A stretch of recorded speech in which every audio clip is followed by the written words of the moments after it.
Napurnada ang pag-iikot ni Senator Grace Poe sa isang paaralan sa Rojas City sa Capiz. Sinabotahe nga ba ang kampo ng senadora sa baluarte ng kanyang kalabang si Mar Rojas? Umaksyon si Mayan Los Baños. Sa airport pa lang, kaliwat ka ng tarpaulina ni Mar Rojas ang sumalubong sa kampo ni Senator Grace Poe sa kanilang pagdating sa Rojas City sa Capiz. Pero hindi nagpatalo ang supporter ng senadora sa labanan ng campaign poster. Sa pag-iikot ni Poe sa baluarte ni Rojas, kapansin-pansing wala sa itinerary ang mga paaralan. Ayon sa senadora, may forum sana sila sa mga estudyante pero napurnada. Dapat meron, pero wag na natin pahabain. Tanungin na lang ninyo kung ano nangyari. Hindi kami nakakuha ng schedule dun sa isang paaralan. Sa isang press con, tinanong ang senadora kung may nanabutahe ba sa kanilang forum. Hindi niya direktang sinagot ang tanong pero naging malaman ang kanyang pahayag. Ang daang matuwid, hindi dapat pinapayagan ng mga ganyang bagay. Sana pagkakataon na nilang ipakita na ang daan matuwid ay bukas para sa lahat at hindi lamang para sa iilan.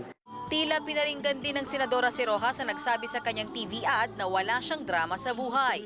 Masyado daw madrama ang aking buhay. O sinasabi na hindi madrama ang kanyang buhay. At sabi ko, napakaswerte naman nang walang drama ang buhay. Pero sa tingin ko, karamihan nating mga Pilipino ay may pinaguhugutan. Ang katandem ng senadora na Senador Chis Escudero may banat din sa manok ng administrasyon. Ang sinasabi ko, mas marami sana siyang nagawa dito sa kanyang lalawigan kumpara sa nakikita natin dito. At siguro wag din ako ang tanongin nyo. Yung mga taga dito ang tanongin ninyo sa mga inaasahan nilang pagbabago sana sa kanilang lalawigan at lugar. Hindi lang daw naging mambabata si Rojas, kundi naging malapit pa sa Malacanang mula sa administrasyong Estrada, Arroyo hanggang kay Pinoy. Pero tila hindi raw umunlad ang kanyang baluarte.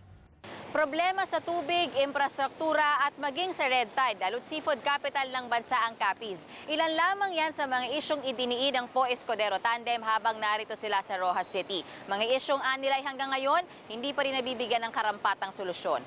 Mula rito sa Rojas City, Capiz, umaaksyon Mayan Los Baños, News 5.